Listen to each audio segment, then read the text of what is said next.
میں شروع کرتا ہوں۔ ٹھیک ہے، شروع کریں۔ بسم اللہ الرحمن الرحیم۔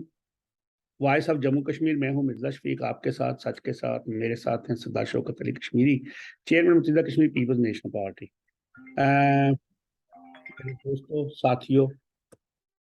ناظرین، سامعین، السلام علیکم۔ مملکت خدادات پاکستان روز بروز حالات بتدریج ایسے جا رہے ہیں کہ اس ملک کے اندر عدم استحکام تو ہے، ابھی آہستہ آہستہ کر کے معیشت کچھ بہتر ہو رہی تھی، ڈالر نیچے جا رہا ہے، لیکن حالات سنبھل نہیں رہے۔ کچھ لوگ بھاگ رہے ہیں ملک سے، پہلے کچھ اینکرز بھاگ گئے، اب شیخ رشید بھی تشریف لے گئے، آج وہ دبئی چلے گئے۔ اور فواد چودھری نے تو آج بڑے واضح الفاظ میں کہا جی کہ مارشل لا لگا دے۔ نواز شریف کی واپسی بھی ایک موضوع عام ہے۔ جنرل فیض صاحب کی ایک تصویر شائع ہوئی جس میں بلے کے ساتھ، وہ بڑی مشہور ہے۔ پنجاب حکومت اور وفاق آمنے سامنے ہے، اور آزاد کشمیر میں بلدیاتی انتخابات کے لیے لوگوں نے کاغذات نامزدگی لینے شروع کر دیے۔ 15 سے 18 تک وہ دیر ہے، اور ایف آئی اے نے، فیڈرل انویسٹیگیشن اتھارٹی نے عمران خان صاحب کو نوٹس جاری کیا کہ 1996 1996 سے لے کے آج تک آپ کی جتنی ذیلی تنظیمیں ہیں، جتنی بیرون ملک تنظیمیں ہیں، جو ان کے عہدیدار ہیں، ان کے بینک اکاؤنٹس ہیں، ان کے اندر جو ممبرشپ ہوئی، وہ سب کا ریکارڈ لے کے تشریف لائیں۔ اب چلتے ہیں شوکت کشمیری صاحب کا۔ السلام علیکم جی وعلیکم السلام۔ پہلی تو بات ہے کہ شیخ رشید صاحب آج چلے گئے دبئی، اہم ملاقاتوں کے لیے کہہ کے گئے وہ، لیکن چلے گئے ہیں۔ اس کے بعد فواد چودھری صاحب نے آج کہہ دیا مارشل لگا دینا چاہیے۔ نواز شریف کی واپسی کا شاید شہباز شریف ابھی اعلان نہ کرتے یا نون لیگ، لیکن عمران خان صاحب نے پرسوں لاہور کے جلسے میں کر ہی دیا کہ ستمبر کے آخر میں وہ لا رہے ہیں۔ میرا خیال ہم نے ایک تجزیہ کیا تھا کہ بیلنس کرنے کے لیے عمران خان صاحب بھی نااہل ہوں گے، اور پھر عمران خان صاحب اور نواز شریف صاحب دونوں اہل ہوں گے۔ یہ میرا خیال ہم نے کوئی مہینہ پہلے یا 15-20 دن پہلے کیا تھا ایک پروگرام۔ تو دیکھیں جناب، بات یہ ہے نا کہ وہ ایک دیسی سا محاورہ ہے جی، اور لوگ اکثر کہا کرتے تھے جی، کہ تسون نیڑے یا خدا نیڑے۔ تو پاکستان کا جو پولیٹیکل سسٹم ہے نا، یہ نہ تو اس میں عمران خان صاحب یا نواز شریف صاحب میٹر نہیں کرتے، جی، میٹر کرتی ہے وہاں کی آرمی، اور آرمی میں پھر آرمی چیف، وہ کس کو اپنا لاڈلا بنا لیں، کس کو اپنا دشمن بنا لیں، یہ ان کی مرضی پہ ہے، ان کے ادارے کی مرضی پہ ہے کہ کس کو وہ اپنے ادارے کے لیے سوٹیبل سمجھتے ہیں۔ ان کو پروکسیز چاہیے، ان کو سہولت کار چاہیے، انہیں پولیٹیشین نہیں چاہیے۔ آپ کو پتہ ہی ہے پاکستان کے بے شمار تجزیہ نگاروں نے اور وہاں کے ایکسپرٹس نے عمران خان صاحب پہ بہت کچھ لکھا بھی ہے اور بہت کچھ کہا بھی ہے، طنز و مزاح میں بھی کہا ہے اور سنجیدہ تجزیے بھی کیے ہیں۔ مجھے تو افسوس صرف یہ ہے کہ پی ٹی آئی نسبتاً نوجوانوں کی پارٹی تھی، اور عمران خان اپرنٹلی ایک ماڈریٹ تھے۔ ہم یہ سمجھتے تھے کہ شاید ان کے دور میں جمہوریت کو دوام ملے گا، اگرچہ ماضی کے جتنے بھی باتیں ان کے حوالے سے چھپی ہیں یا لوگوں نے کہی ہیں، ان سے یہ توقع کرنا تو ممکن نہیں تھا، لیکن میں یہ سمجھتا ہوں تھا کہ شاید وقت چونکہ سب سے بڑا استاد ہے اور اس میں ایک سبق مل جاتا ہے، اور چونکہ پاکستانی پولیٹیشنز کی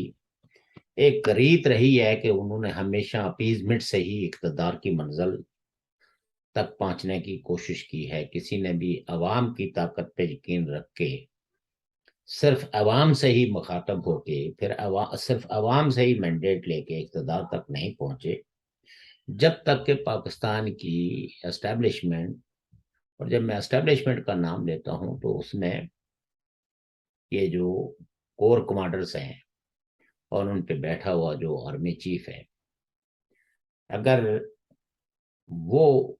کسی سیاسی پارٹی کو راستہ نہ دیں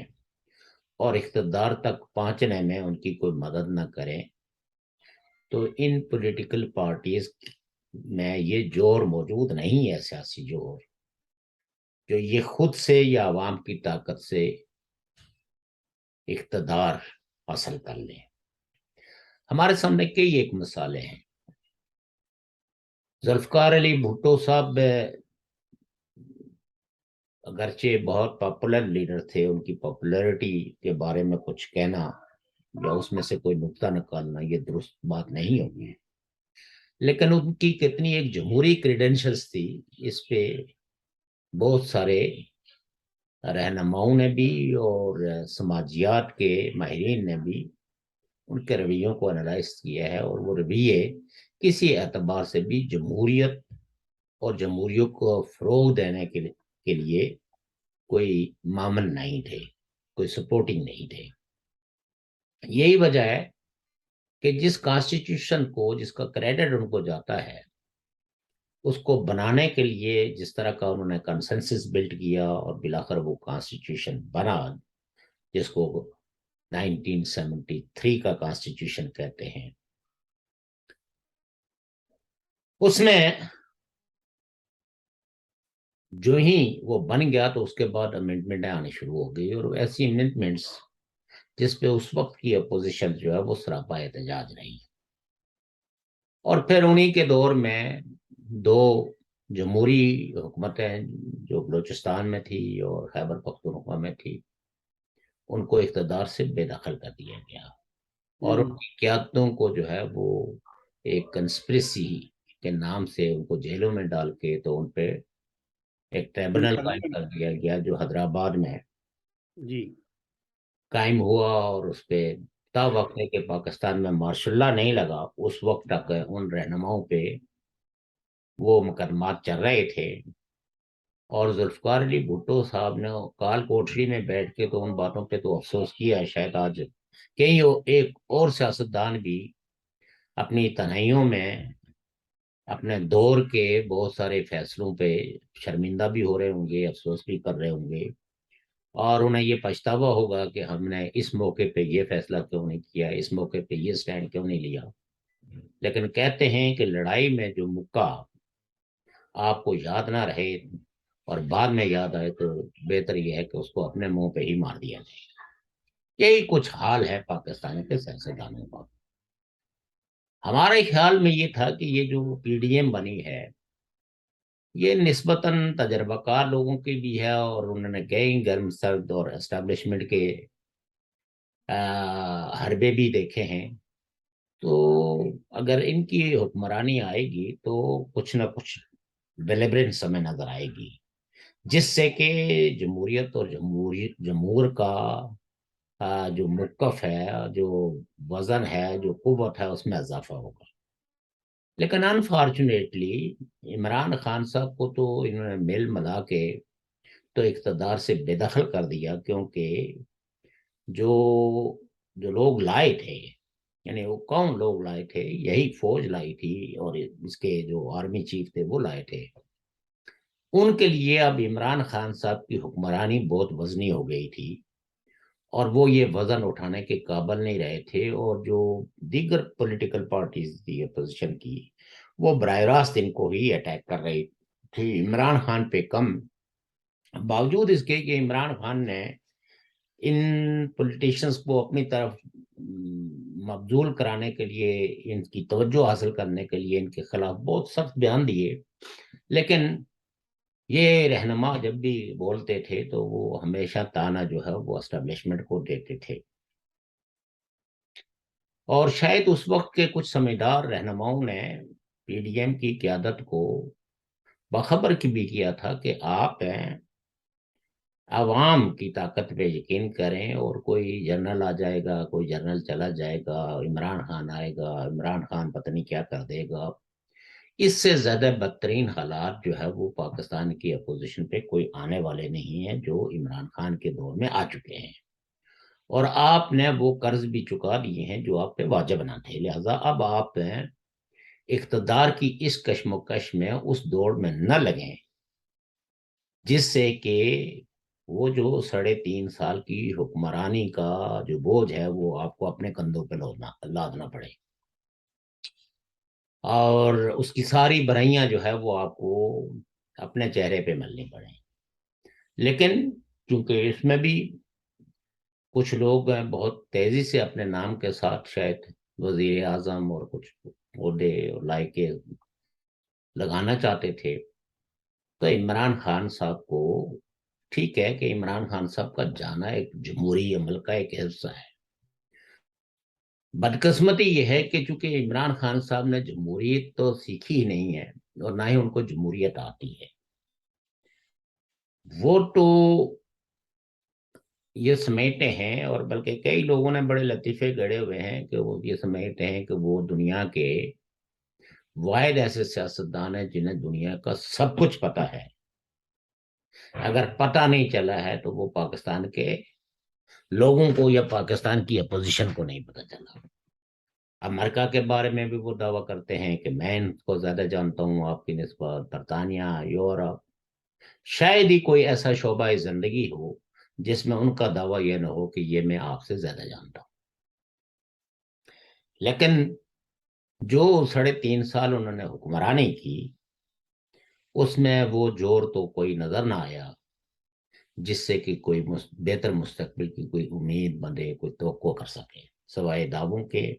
سوائے تعویلوں کے، اور سوائے اپوزیشن کو گالم گلوچ کرنے کی۔ اور یقیناً جو سنجیدہ ورکرز ہیں، اور بالخصوص ہم جو پاکستان کی پیریفری میں رہتے ہیں، جن کے جو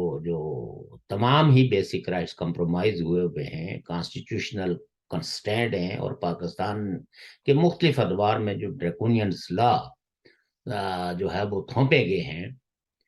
تو ہم یہ سمجھتے ہیں کہ شاید کوئی بہتر جمہوری ماحول اگر پاکستان میں آ جائے تو ہماری آواز بھی ان جمہوری قوتوں تک پہنچ سکے کہ بھئی یہ جو کچھ اس خطے کے اندر کیا جا رہا ہے مختلف آرڈیننسوں کے ذریعے، ایکٹس کے ذریعے، اور ایک ایسی شو کیس لیجسلیٹو اسمبلی بنائی ہوئی ہے جو صرف دستخط کرنے کے علاوہ اس کے ذمہ کوئی ایسی چیز نہیں ہے کہ وہ کوئی امینڈمنٹ کریں۔ تو یہ اس امید کے ساتھ ہم پاکستان کی سیاسی قیادت کے بارے میں وقتاً فوقتاً اپنی آراء بے لاگ تبصرے کرتے رہے ہیں، لیکن یقین جانیے کہ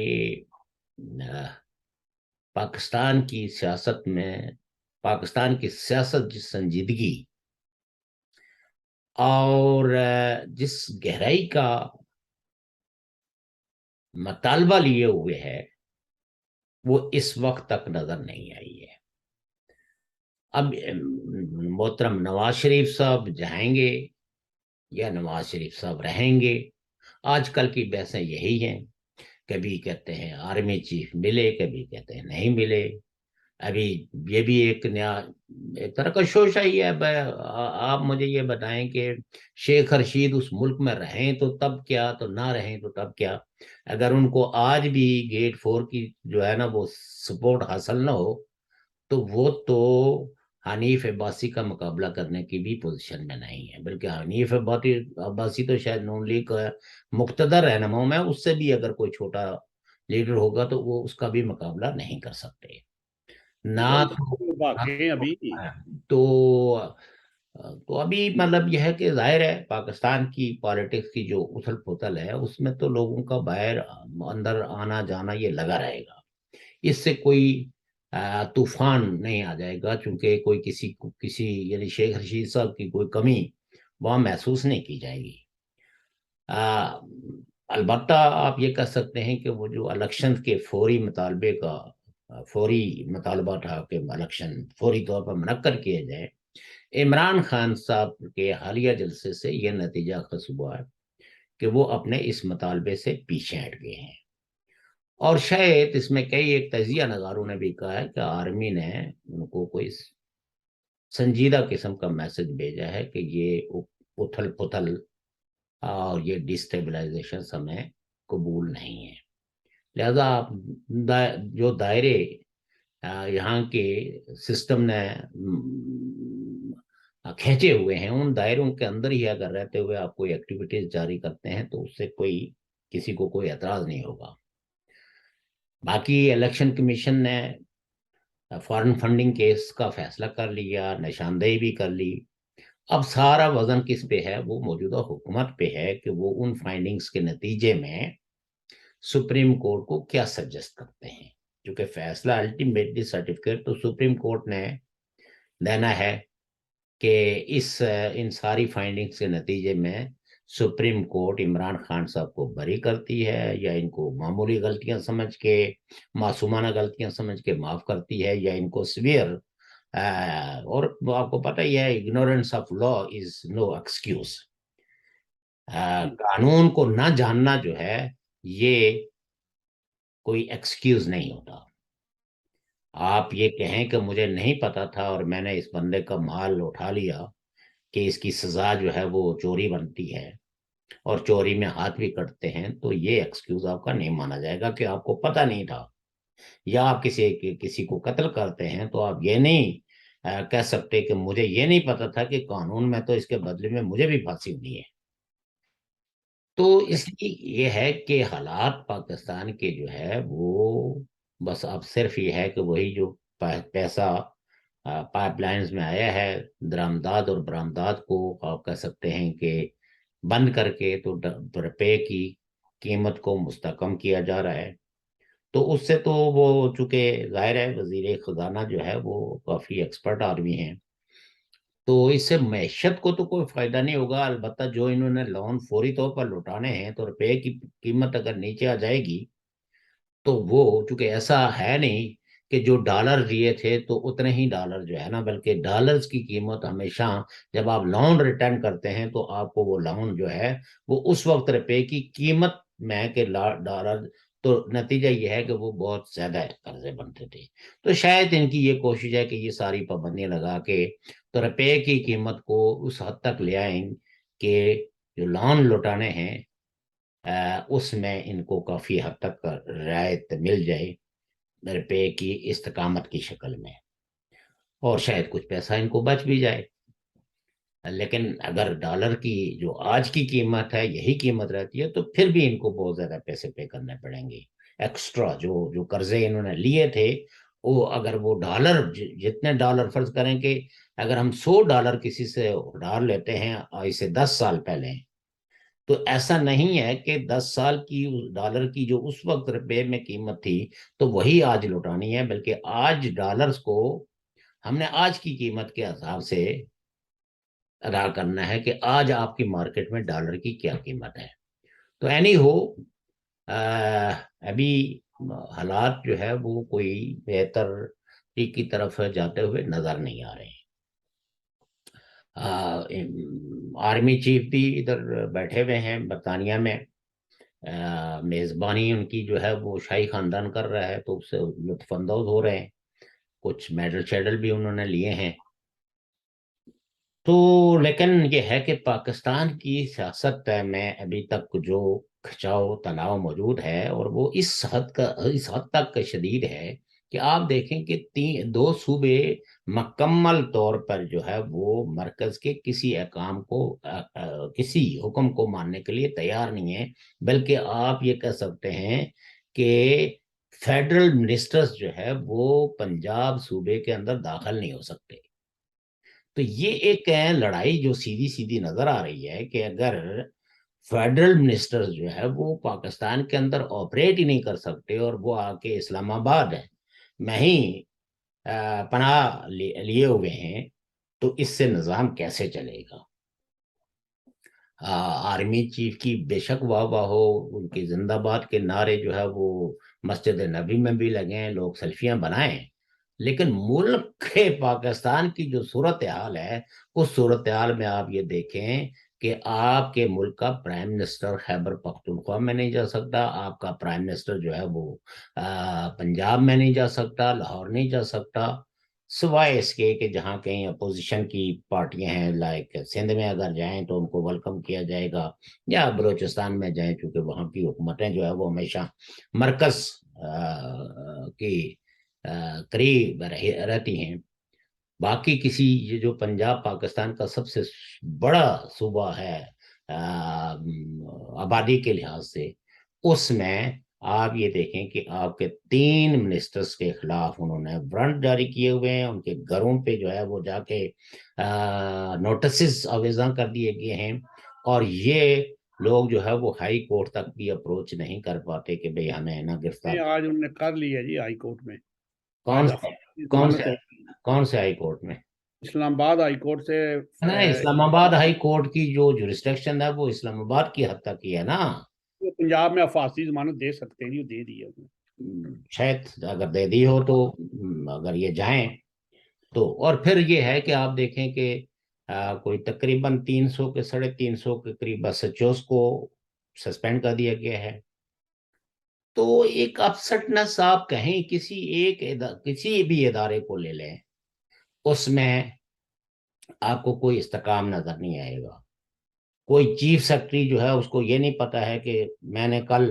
یہاں ہی رہنا ہے یا میری خدمات کسی اور جگہ بھیج دی جائیں گی۔ تو یہ جو افراتفری ہے، اس افراتفری کے اندر جو ہے وہ اس ملک کی معیشت تو درست نہیں ہو سکتی، اور پولیٹیکل انسٹیبلٹی تو وہ بہت یہاں ہے کہ ایک اپوزیشن لیڈر ہے جس کا نام عمران خان ہے، اور جس کی پارٹی کا نام پی ٹی آئی ہے، جو صوبہ میں حکمران پارٹی بھی ہے، وہ ایک طرح کا مورچہ زن ہے مرکز کے خلاف، اور ان کو امپورٹڈ کرتا ہے، ان کو باہر سے آیا ہوا کوئی درامدی، وہ ایسے ہی جیسے کشمیر کے اندر جو ہے نا، حالانکہ خاندان تو وہ انڈیجنس تھا، وہیں کا جموں کا رہنے والا تھا، لیکن ہمارے کچھ لوگ جو ہے وہ ان کو کہتے تھے کہ جی انہوں نے ہمیں خرید لیا،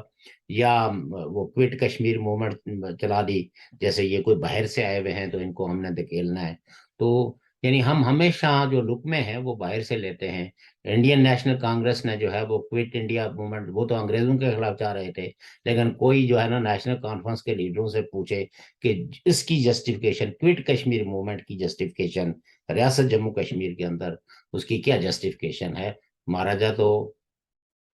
ایک مقامی حکمران تھا، آپ اس کے رول کے خلاف، آپ اس کی بادشاہت کے خلاف تو اگر بات کرتے وہ تو سمجھ میں آتی ہے کہ بینگ اے ڈیموکریٹ جو ہے وہ یقیناً جمہوری قوتوں کو،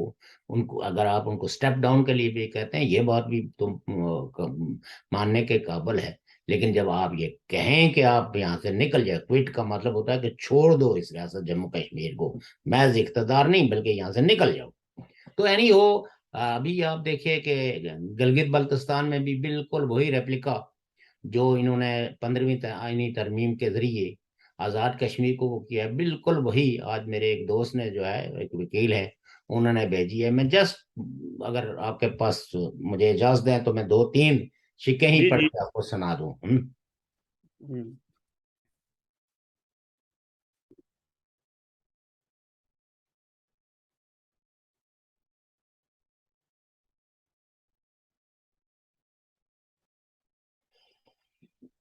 یہ جناب